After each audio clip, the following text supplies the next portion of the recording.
కండరాలు బలహీనంగా ఉండటం వల్ల ఎన్నో రకమైన వ్యాధులు సమస్యలు ఎదురవుతాయని మనందరికీ తెలిసిందే. అయితే ప్రస్తుత పరిస్థితుల్లో ఈ కండరాలు బలహీనతతో చాలా మంది బాధపడుతున్నారు. అసలు కండరాలు బలహీనంగా ఉండటానికి కారణాలు ఏమిటో ముందుగా వివరిస్తారా అండి? దృఢమైన కండరాలు నేడు చాలా మంది యువతీ యువకులు కోరుకుంటున్నది. కొంతమందికి అయితే అసలు కండరాలే శరీరంలో లేవేమో అనిపించేటట్టుంటారు. అది వాళ్లకు కండరాల బలహీనత ఉండడం. ఇక మధ్య రకంగా ఉంటారు. అంటే వీళ్లకు చాలా కండరాలు బాగా ఉండాలని చాలా ప్రయత్నాలు చేస్తుంటారు. కానీ కండరాలు పెరగకుండా శారీరక బరువు పెరిగిపోయి ఊబకాయం వస్తుంటుంది. ఈ ఊబకాయలకు అందరికీ కండరాలు బాగా పటిష్టంగా గట్టిగా తయారైతే ఎంత బాగుండు అనుకుంటుంటారు. అయితే ఇక్కడ కండరాలు వేరు, ఊబకాయం ఉండడం వేరు, కండరాల బలహీనత వేరు. ఇక్కడ కండరాల బలహీనత ఉన్నట్లయితే అది శారీరక అనారోగ్యంగా మనం భావించాలి. అందుకని తగిన పోషక పదార్థాలు తీసుకుంటున్నట్లయితే ఆ యొక్క కండరాలకు బలం వచ్చి అవి ఉత్తేజితంగా తయారై ఆరోగ్యకరంగా ఉంటారు. అయితే కేవలం వ్యాయామం చేసినంత మాత్రాన ఈ కండరాలు రావు, అలాగే తగినంత పోషక పదార్థాలు అందించినా రావు. అయితే ఈ రెండూ సక్రమంగా ఉంటేనే శరీరం బలమైన కండరాలను కలిగి ఉంటుంది, దృఢంగా ఉంటాయి.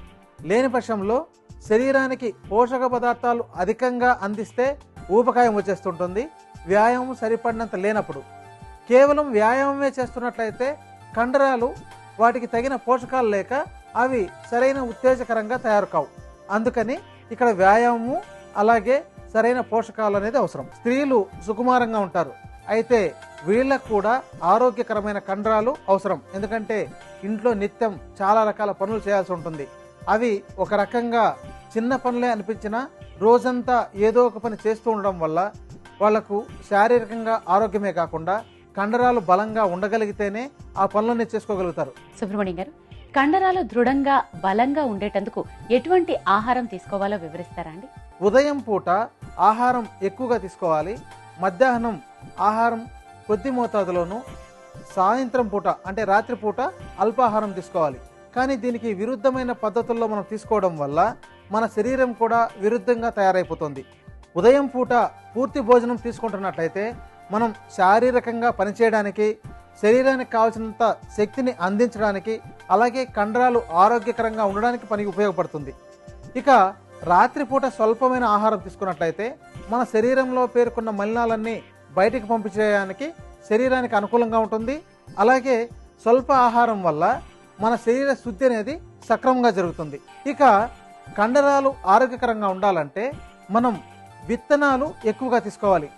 గోధుమలు, రాగులు, జొన్నలు, సజ్జలు, పెసలు ఇలాంటివి ఏవైనా సరే వాటిని నానబెట్టి మొలకెత్తించి ఎండిన తర్వాత దూరగా వేయించుకొని చూర్ణంలాగా తయారు చేసుకొని నిత్యం జావలాగా తీసుకోవడం కానీ, లేకపోతే వాటితోనే చపాతీలు లాంటివి చేసుకోవడం కానీ, అలాగే వీటితో రకరకాల ఆహారాలు చేసుకొని మనం నిత్యం తీసుకుంటున్నట్లయితే ఈ వీటిలో పోషకాలు, ముఖ్యంగా శరీరాన్ని బాగా పెంచగలిగేది, బలమైన కండరాలను ఇవ్వగలిగే పోషకాలు, ముఖ్యంగా ప్రోటీన్స్ ఉంటాయి. కాబట్టి ఆ ప్రోటీన్స్ వల్ల శారీరక నిర్మాణం చాలా బాగా జరుగుతుంది. దీనితో మనకు కండరాలకు కూడా బలాన్ని ఇచ్చి కండరాలు కూడా తగిన విధంగా దృఢంగా తయారవుతాయి. ఇది మంచి మార్గం. దీనితో పాటు సీజనల్గా వచ్చే ఫ్రూట్స్ను ఎప్పటికప్పుడు తీసుకోవడం వల్ల శరీరానికి కావాల్సిన విటమిన్స్ని, పోషక పదార్థాలని అందిస్తూ తగినంత పీచు పదార్థాన్ని కూడా శరీరానికి అందిస్తుంది. అందుకని ఆహారంలో ఎప్పటికప్పుడు తాజాగా తయారైనవి, అలాగే ఫ్రూట్స్, అలాగే ఉదయం పూట అధిక ఆహారము, సాయంత్రం పూట స్వల్పమైన అల్పాహారం తీసుకుంటున్నట్లయితే శారీరక ఆరోగ్యం బాగుండి కండరాలు కూడా దృఢంగా ఉంటాయి. సుబ్రహ్మణ్యం గారు, దృఢమైన కండరాలకు ఆయుర్వేదంలో ఉన్న ఔషధాన్ని ఏ విధంగా తయారు చేసుకోవాలో వివరిస్తారా అండి?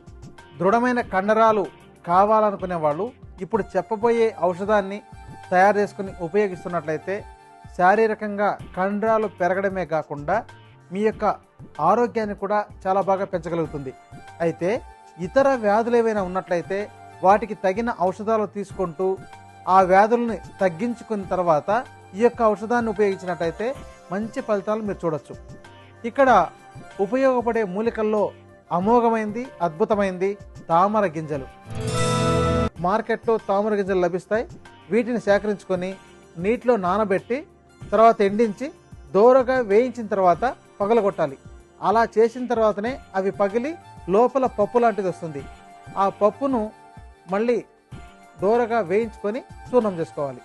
అలా తయారు చేసుకున్న చూర్ణం 100 గ్రాముల మోతాదులో తీసుకోవాలి. ఇప్పుడు ఔషధం తయారు చేయడానికి తగినంత మోతాదులో కలుపుతున్నాం. తరువాత కావాల్సిన మరొక ఔషధం బూరుగ బంక. బూరుగ బంక అనేది బూరుగ చెట్ల ద్వారా వస్తుంది. ఇది మార్కెట్లో కూడా మనకు లభిస్తుంది. చూడండి, ఈ విధంగా ఉంటుంది. అంటే ఇక్కడ బంకతో పాటు ఆ చెట్టు కాండం యొక్క పీచ్ అంతా కూడా ఉంటుంది. మీరు దీన్ని ఇలాగే ఉపయోగించుకోవచ్చు. ఒక్కొక్కసారి ఇవి కింద పడిపోయినప్పుడు వాటిలో మట్టి ఉంటుంది. అందుకని దీన్ని శుద్ధి చేసుకోవాలి. శుద్ధి చేసుకోవాలంటే ముందుగా దీన్ని చిన్న చిన్న ముక్కలుగా పగలగొట్టి ఒక గుడ్డలోకి వేసి మూట కట్టి త్రిఫలా కషాయం అంటే త్రిఫలా చూర్ణాన్ని నీటిలో కలిపి మరిగిస్తూ ఆ యొక్క మరుగుతున్న నీటిలో ఈ యొక్క మూటను వేలాడదీసినట్టయితే ఈ మొత్తం కరిగిపోయి ఆ యొక్క త్రిఫలా కషాయంలోకి వచ్చేస్తుంది. తర్వాత ఈ పీచు లాంటిదాన్ని తీసివేసి ఆ త్రిఫలా కషాయాన్ని ఆరబెట్టినట్లయితే బాగా చల్లారిన తర్వాత కింద గడ్డ కట్టుకుంటుంది. అలా గడ్డ కట్టుకున్న దాన్ని సేకరించుకొని ఎండబెట్టి మళ్ళీ చూర్ణం చేసుకోవచ్చు. అలా తయారు చేసుకున్న చూర్ణం 50 గ్రాముల మోతాదులో తీసుకోవాలి. లేదా ఇలా శుద్ధిగా ఉన్న బూరుగ బంక లభించినట్లయితే దాన్ని అలాగే చూర్ణం చేసుకుని కూడా ఉపయోగించుకోవచ్చు. ఇప్పుడు ఔషధానికి తగినంత మోతాదులో కలుపుతున్నాం. దీని తర్వాత కావాల్సిన మరొక ఔషధం విదారికంద. విదారికంద దీన్ని చూడగానే మన కండరాలు గుర్తొస్తాయి.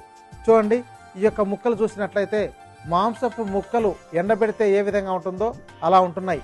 దీన్ని చిన్న చిన్న ముక్కలుగా పగలగొట్టుకొని తర్వాత చూర్ణం చేసుకోవాలి. చిన్న ముక్కలుగా పగలగొట్టిన తర్వాత కొద్దిగా దోరగా వేయించి తర్వాత చూర్ణం చేసుకుంటే మంచిది. అలా తయారు చేసుకున్న చూర్ణం 50 గ్రాముల మోతాదులో తీసుకోవాలి. ఇప్పుడు ఔషధం తయారు చేయడానికి తగిన మోతాదులో కలుపుతున్నాం. దీని తర్వాత కావాల్సిన మరొక ఔషధం కౌంచ బీజాలు. కౌంచ బీజాలు, దూలగొండి విత్తులు లేదా ఆత్మగుప్త బీజాలు అనే పేరుతో మార్కెట్లో లభిస్తుంది. దీన్ని మీరు సేకరించుకొని శుద్ధి చేసుకోవాలి. అంటే వేడి నీళ్ళలోకి వేసి నానబెట్టి పై పొట్టంతా తీసివేసి ఆ యొక్క లోపలి పప్పును తేనెలో వేయించి తర్వాత చూర్ణం చేసుకోవాలి. అలా తయారు చేసుకున్న చూర్ణం 50 గ్రాముల మోతాదులో తీసుకోవాలి. ఇప్పుడు ఔషధం తయారు చేయడానికి తగిన మోతాదులో కలుపుతున్నాం. తర్వాత కావాల్సిన మరొక ఔషధం శతావరి వేర్లు. శతావరి వేర్లను మీరు మార్కెట్లో తీసుకొని వాటిని పెచ్చులు తీయాలి. చూడండి, ఈ యొక్క శతావరి వేర్లలో లోపల సన్నటి కడ్డీ లాంటిది ఉంటుంది. దాన్ని ఉపయోగించకూడదు. ఈ యొక్క పెచ్చులన్నింటినీ పగులగొట్టి తర్వాత ఆ పెచ్చులను దూరగా వేయించుకొని చూర్ణం చేసుకోవాలి. అలా తయారు చేసుకున్న చూర్ణం 50 గ్రాముల మోతాదులో తీసుకోవాలి. ఇప్పుడు ఔషధం తయారు చేయడానికి తగినంత మోతాదులో కలుపుతున్నాం. దీని తర్వాత కావాల్సిన మరొక ఔషధం చిత్రమూలం. చిత్రమూలం దీనిలో 3 రకాలు లభిస్తాయి. అయితే మార్కెట్లో బాగా లభించేది తెల్ల చిత్రమూలం. దీన్ని సేకరించుకుంటే సరిపోతుంది. ఈ యొక్క వేర్లను చిన్న చిన్న ముక్కలుగా చేసి దూరగా వేయించి తర్వాత చూర్ణం చేయాలి. అలా తయారు చేసుకున్న చూర్ణం 50 గ్రాముల మోతాదులో తీసుకోవాలి. ఇప్పుడు ఔషధం తయారు చేయడానికి తగినంత మోతాదులో కలుపుతున్నాం. దీని తర్వాత కావాల్సిన మరొక ఔషధం తాటికలకండ. తాటికలకండను చూర్ణంగా చేసుకొని 175 గ్రాముల మోతాదులో తీసుకోవాలి. ఇప్పుడు ఔషధం తయారు చేయడానికి తగినంత మోతాదులో కలుపుతున్నాం. ఈ మొత్తం చూర్ణాలను బాగా కలిపి కల్వంలోకి వేసి బాగా నూరాలి. మెత్తగా నూరినట్లయితే ఆ యొక్క చూర్ణం పొడి పొడిగా తయారవుతుంది. అంటే కొంచెం బంకగా ఉండి ఇలా చేతిలో పట్టుకుంటే ముద్దలాగా తయారవుతుంది. 3 వేలతో సరిపడినంత మనం తీసుకుని ఉపయోగించుకోవచ్చు. లేదా 1 స్పూన్ చూర్ణాన్ని ఉదయం సాయంత్రం పాలలో కలిపి తీసుకోవాలి. ఇలా నిత్యం ఆహారానికి ముందు ఈ యొక్క ఔషధాన్ని తీసుకుంటున్నట్లయితే శారీరక ఆరోగ్యాన్ని పెంచడమే కాకుండా మీ యొక్క కండరాలను కూడా బాగా దృఢంగా చేయగలుగుతుంది.